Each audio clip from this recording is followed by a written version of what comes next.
Assalamualaikum warahmatullahi wabarakatuh. Semoga hari ini kita selalu dalam rahmat Allah dan selalu dalam lindungannya, amin. Kisah Nabi Sulaiman alaihi salam. Nabi Sulaiman adalah salah seorang putra Nabi Daud.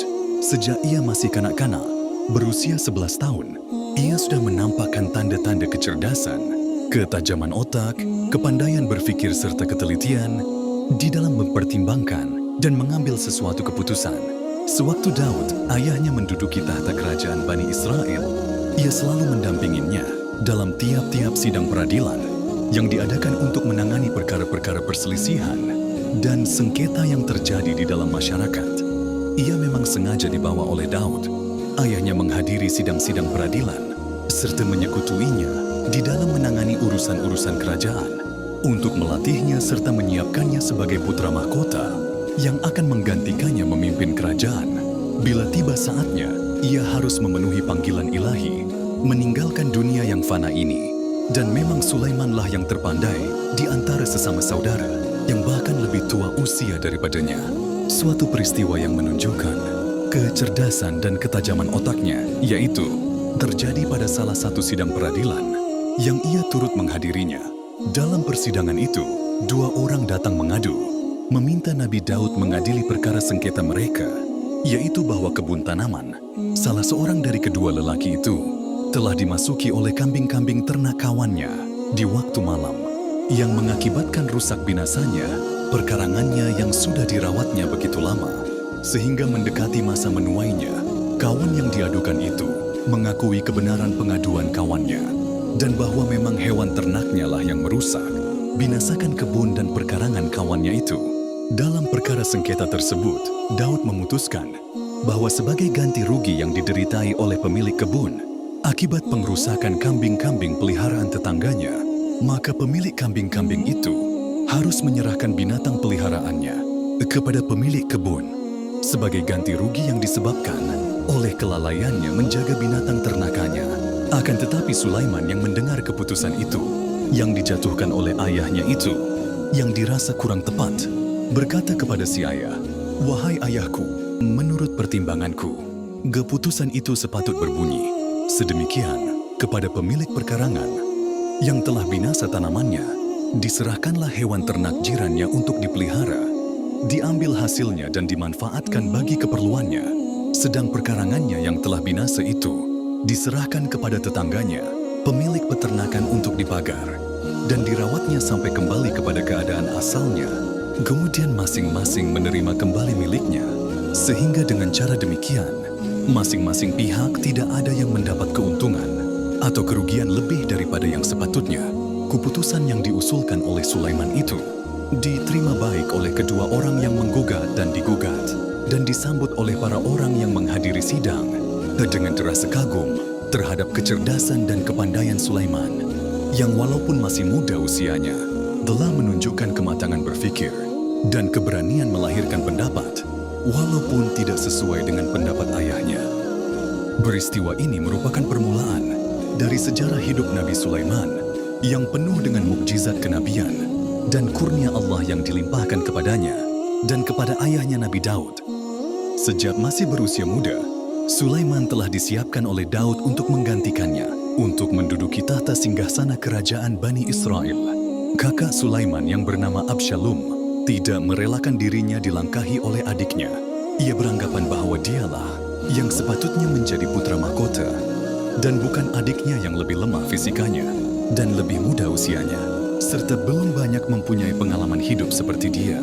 Karenanya ia menaruh dendam terhadap ayahnya yang menurut anggapannya tidak berlaku adil, dan telah memperkosa haknya sebagai pewaris pertama dari tahta kerajaan Bani Israel.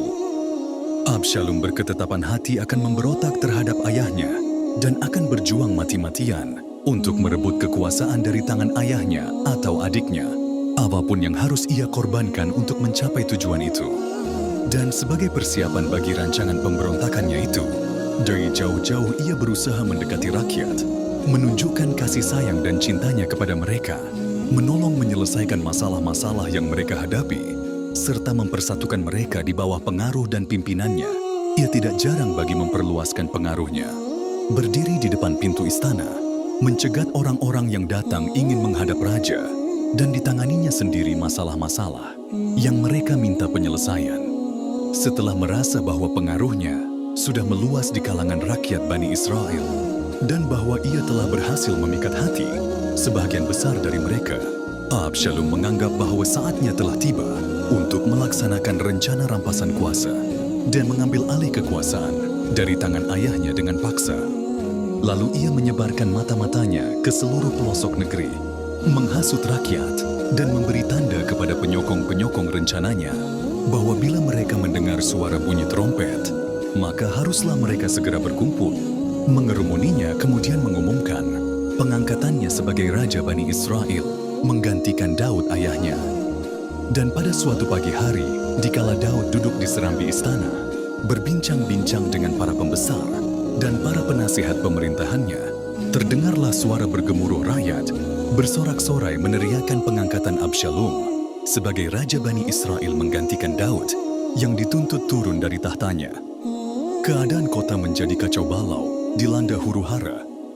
Keamanan tidak terkendalikan dan perkelahian terjadi di mana-mana antara orang yang pro dan yang kontra dengan kekuasaan Absalom.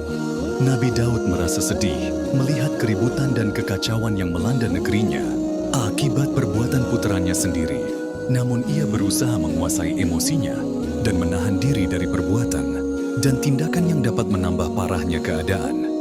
Ia mengambil keputusan untuk menghindari pertumpahan darah yang tidak diinginkan, keluar meninggalkan istana dan lari bersama-sama pekerjanya menyeberang sungai Jordan menuju Bukit Zaitun. Dan begitu Daud keluar meninggalkan kota Jerusalem, masuklah Absalom diiringi oleh para pengikutnya ke kota dan segera menduduki istana kerajaan. Sementara Nabi Daud melakukan istikharah dan munajat kepada Tuhan di atas Bukit Zaitun, memohon taufik dan pertolongannya agar menyelamatkan kerajaan dan negaranya dari malapetaka dan keruntuhan akibat perbuatan putranya yang durhaka itu. Setelah mengadakan istikharah dan munajat yang tekun kepada Allah, akhirnya Daud mengambil keputusan untuk segera mengadakan kontraaksi terhadap putranya, dan dikirimkanlah pasukan tentara dari para pengikutnya yang masih setia kepadanya ke Yerusalem untuk merebut kembali istana kerajaan Bani Israel dari tangan Absalom.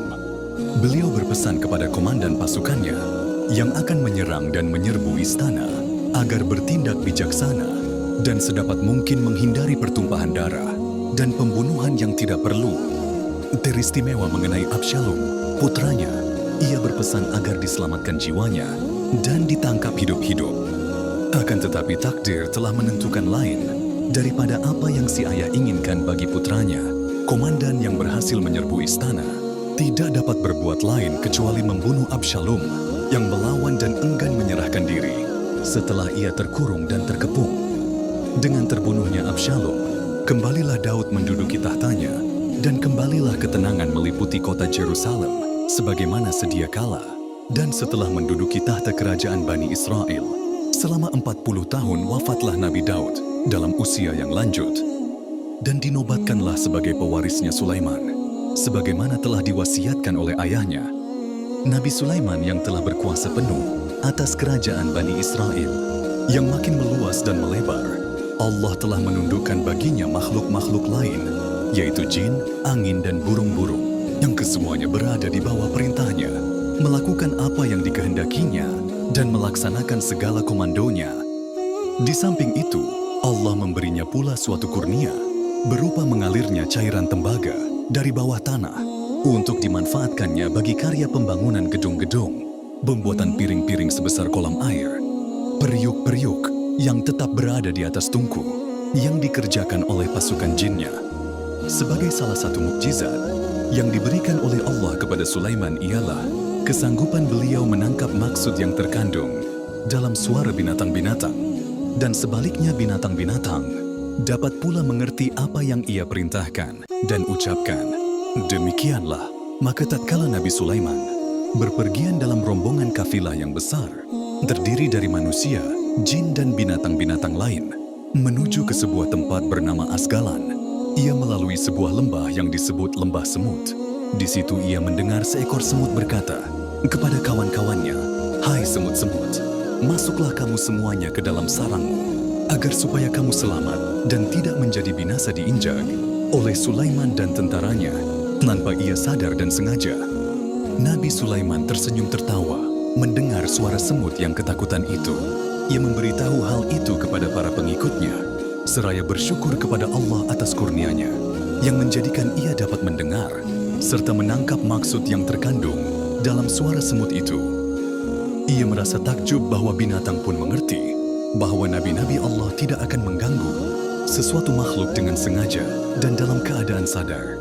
Setelah Nabi Sulaiman membangunkan Baitul Maqdis dan melakukan ibadah haji sesuai dengan nazarnya, pergilah ia meneruskan perjalanannya ke Yaman. Setibanya di San'a, ibu kota Yaman, ia memanggil burung hudhud, sejenis burung pelatuk, untuk disuruh mencari sumber air di tempat yang kering tandus itu. Ternyata bahwa burung hudhud yang dipanggilnya itu tidak berada di antara kawasan burung yang selalu berada di tempat untuk melakukan tugas dan perintah Nabi Sulaiman. Nabi Sulaiman marah dan mengancam akan menghajar burung hudhud yang tidak hadir itu bila ia datang tanpa alasan dan uzur yang nyata. Berkata burung hudhud yang hinggap di depan Sulaiman sambil menundukkan kepala ketakutan, "Aku telah melakukan penerbangan, pengintaian, dan menemukan sesuatu yang sangat penting untuk diketahui.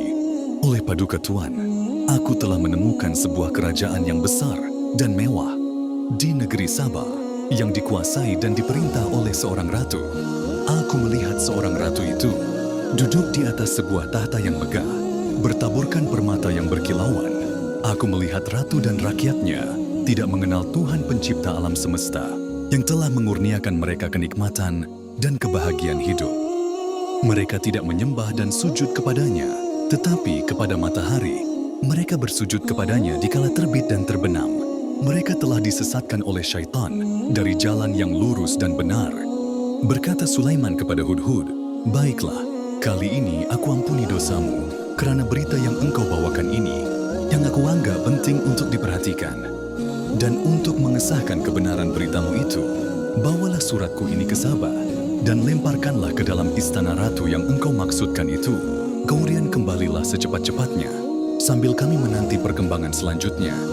Bagaimana jawaban Ratu Sabah atas suratku ini?" Hudhud terbang kembali menuju Sabah, dan setibanya di atas istana kerajaan Sabah, dilemparkanlah surat Nabi Sulaiman tepat di depan Ratu Balqis, yang sedang duduk dengan megah di atas tahtanya. Ia terkejut melihat sepucuk surat jatuh dari udara, tepat di depan wajahnya. Ia lalu mengangkat kepalanya melihat ke atas, ingin mengetahui dari manakah surat itu datang, dan siapakah yang secara kurang hormat melemparkannya tepat di depannya. Kemudian diambillah surat itu oleh ratu, dibuka dan baca isinya yang berbunyi, "Dengan nama Allah, yang maha pengasih lagi penyayang, surat ini adalah daripadaku, Sulaiman. Janganlah kamu bersikap sombong terhadapku dan menganggap dirimu lebih tinggi daripadaku. Datanglah sekalian kepadaku berserah diri."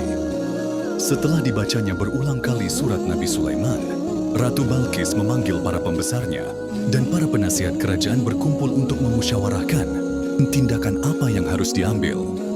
Sehubungan dengan surat Nabi Sulaiman yang diterimanya itu, berkatalah para pembesar itu ketika diminta pertimbangannya, "Wahai paduka Tuan Ratu, kami adalah putra-putra yang dibesarkan dan dididik untuk berperang dan bertempur, dan bukan untuk menjadi ahli pemikir atau perancang yang patut memberi pertimbangan atau nasihat kepadamu. Kami menyerahkan kepadamu untuk mengambil keputusan yang akan membawa kebaikan bagi kerajaan, dan kami akan tunduk dan melaksanakan segala perintah dan keputusanmu tanpa ragu.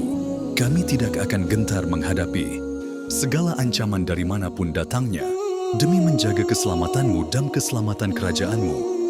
Ratu Balqis menjawab, "Aku memperoleh kesan dari uraianmu bahwa kamu mengutamakan cara kekerasan, dan kalau perlu, kamu tidak akan gentar masuk medan perang melawan musuh yang akan menyerbu. Aku sangat berterima kasih atas kesetiaanmu kepada kerajaan dan kesediaanmu menyabung nyawa untuk menjaga keselamatanku dan keselamatan kerajaanku. Akan tetapi, aku tidak sependirian dengan kamu sekalian. Menurut pertimbanganku, lebih bijaksana bila kami menempuh jalan damai dan menghindari cara kekerasan dan peperangan. Sebab bila kami menentang secara kekerasan, Dan sampai terjadi perang, dan musuh kami berhasil menyerbu masuk kota-kota kami, maka niscaya akan berakibat kerusakan dan kehancuran yang sangat menyedihkan. Mereka akan menghancur binasakan segala bangunan, memperhambakan rakyat, dan merampas segala harta milik dan peninggalan nenek moyang kami. Hal yang demikian itu adalah merupakan akibat yang wajar dari tiap peperangan yang dialami oleh sejarah manusia dari masa ke semasa. Maka menghadapi surat Sulaiman yang mengandung ancaman itu, aku akan coba melunakkan hatinya dengan mengirimkan sebuah hadiah kerajaan yang akan terdiri dari barang-barang yang berharga dan bermutu tinggi, yang dapat mempesonakan hatinya dan menyilaukan matanya. Dan aku akan melihat bagaimana ia memberi tanggapan dan reaksi terhadap hadiahku itu, dan bagaimana ia menerima utusanku di istananya. Selagi Ratu Balqis siap-siap mengatur hadiah kerajaan yang akan dikirim kepada Sulaiman dan memilih orang-orang yang akan menjadi utusan kerajaan membawa hadiah, tibalah hinggap di depan Nabi Sulaiman burung pengintai Hudhud, memberitakan kepadanya rancangan Balqis untuk mengirim utusan membawa hadiah baginya sebagai jawaban atas surat beliau kepadanya. Setelah mendengar berita yang dibawa oleh Hudhud itu, Nabi Sulaiman mengatur rencana penerimaan utusan Ratu Balqis dan memerintahkan kepada pasukan jinnya agar menyediakan dan membangunkan sebuah bangunan yang megah, yang tiada taranya, yang akan menyilaukan mata perutusan Balqis bila mereka tiba. Tatkala perutusan Ratu Balqis datang, diterimalah mereka dengan ramah tamah oleh Sulaiman, dan setelah mendengar uraian mereka tentang maksud dan tujuan kedatangan mereka dengan hadiah kerajaan yang dibawanya, berkatalah Nabi Sulaiman, "Kembalilah kamu dengan hadiah-hadiah ini kepada ratumu.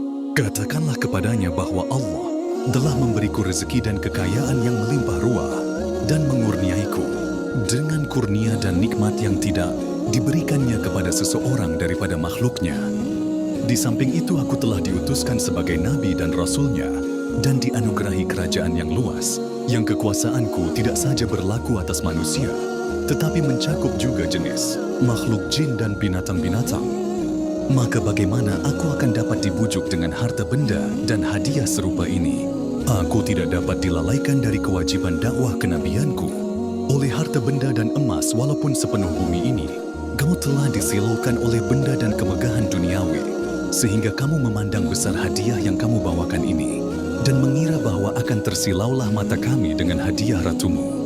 Pulanglah kamu kembali dan sampaikanlah kepadanya bahwa kami akan mengirimkan bala tentera yang sangat kuat, yang tidak akan terkalahkan ke negeri Sabah, dan akan mengeluarkan ratumu dan pengikut-pengikutnya dari negerinya sebagai orang-orang yang hina dina yang kehilangan kerajaan dan kebesarannya, jika ia tidak segera memenuhi tuntutanku dan datang berserah diri kepadaku." Perutusan Balqis kembali melaporkan kepada ratunya apa yang mereka alami dan apa yang telah diucapkan oleh Nabi Sulaiman. Balqis berpikir, jalan yang terbaik untuk menyelamatkan diri dan kerajaannya ialah menyerah saja kepada tuntutan Sulaiman dan datang menghadap dia di istananya. Nabi Sulaiman berhasrat akan menunjukkan kepada Ratu Balqis bahwa ia memiliki kekuasaan gaib di samping kekuasaan lahirnya, dan bahwa apa yang dia telah ancamkan melalui rombongan perutusan bukanlah ancaman yang kosong. Maka bertanyalah beliau kepada pasukan jinnya, siapakah di antara mereka yang sanggup mendatangkan tahta Ratu Balqis sebelum orangnya datang berserah diri? Berkata Ifrit, seorang jin yang tercerdik, "Aku sanggup membawa tahta itu dari istana Ratu Balqis sebelum engkau sempat berdiri dari tempat dudukimu. Aku adalah pesuruhmu yang kuat dan dapat dipercaya."